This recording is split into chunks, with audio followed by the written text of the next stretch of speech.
Yesu ashimwe, ndabasuhuje cyane. Amahoro y'Imana abe kuri mwebwe. Nk'uko mubizi nitwa Robert Victor. Ndabashimiye cyane rero ko uyu mwanya nongeye kandi kuza ko bamenyesha ikintu gikomeye cyane. Hari abantu benshi bakunda kwitiranya inzozi, karota, ntumenye ikintu ibintu bisobanuye, ntumenye ukuntu ibintu bimeze. Se izi ni inzozi ziba ku Mana, izi ni inzozi ziba kwa Satani, izi ni inzozi ziba hehe? So rero ngiye kubasobanurira gatoya ku kintu cyitwa inzozi. Ni content nshasha mvuga cyane cyane ku bintu biri spiritual cyane dukunda guhura nabyo muri ubu buzima bwacu bwa buri munsi. Hanyuma inzozi ni ikintu kigize umuntu cyangwa se n'imibereho ya buri gihe, ya buri joro, uko ntago umuntu abura kurota iyo aryamye. So bavuga ati rero noneho inzozi zitandukaniye hehe? Hari inzozi turota zisobanutse, akaba n'izindi nzozi zidasobanutse.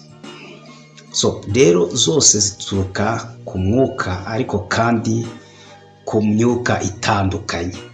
Birashoboka yuko inzozi zishobora guturuka ku mwuka wacu cyangwa se zigaturuka ku Mana cyangwa ku mwuka w'Imana.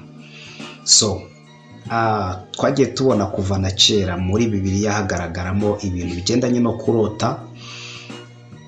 Indoto, tubona Yosefu arota ibintu nyuma bimubaho. Tubona ageze no muri gereza, abagaragu babiri ba Farawo barota inzozi zitandukanye, akazibasobanurira. Yosefu yagiye arota ibintu byinshi bitandukanye, ariko si we wenyine, hari n'abandi barotaga.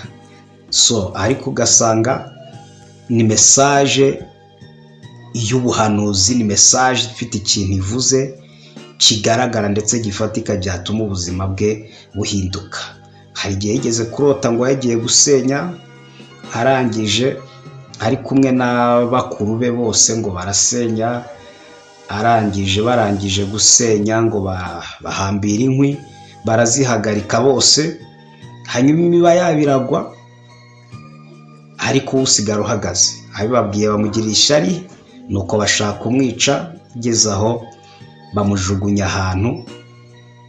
Abanyegiputa baramujyana bamugira umunyagano. So ariko Imana hari icyo yashaka kumwereka. Tubona ko nyuma hari icyo koko bya bindi byabayeho, abana bakuru be bose igihe cyarageze baza kumusanga hariya, nk'uko yari yarabihanuye cyangwa yarabivuganiye, yari yarabivuze ko yabirose.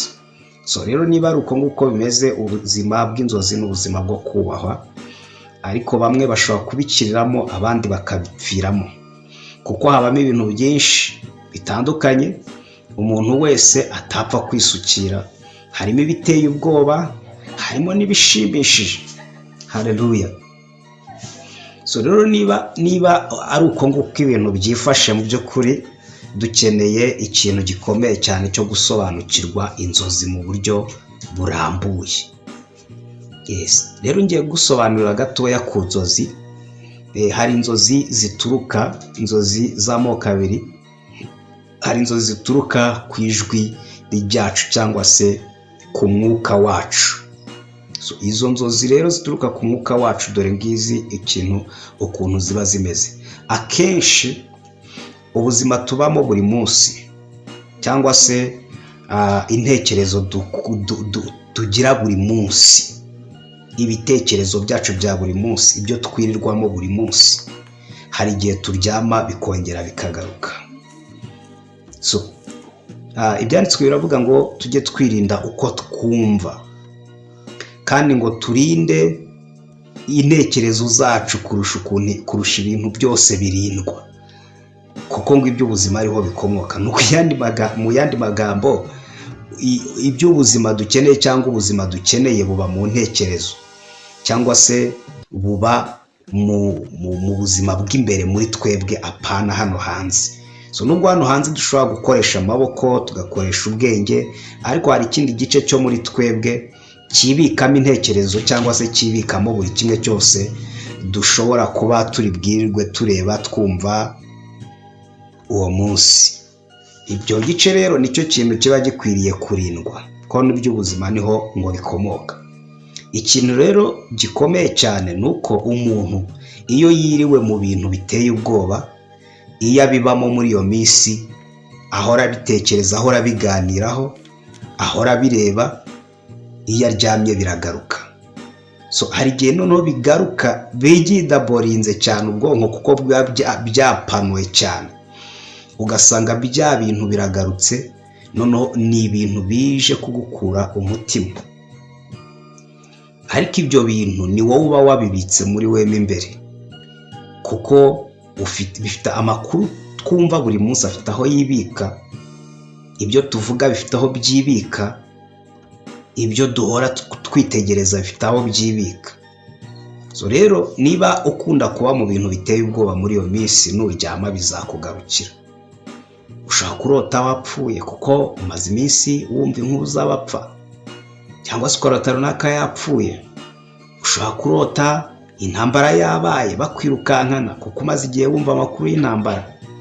Ushaka kuba ureba amafilimi menshi ateye ubwoba. Ntabwo uzarota ibintu biri hanze y'ibyo wirirwamo, y'ibyo ubamo buri munsi.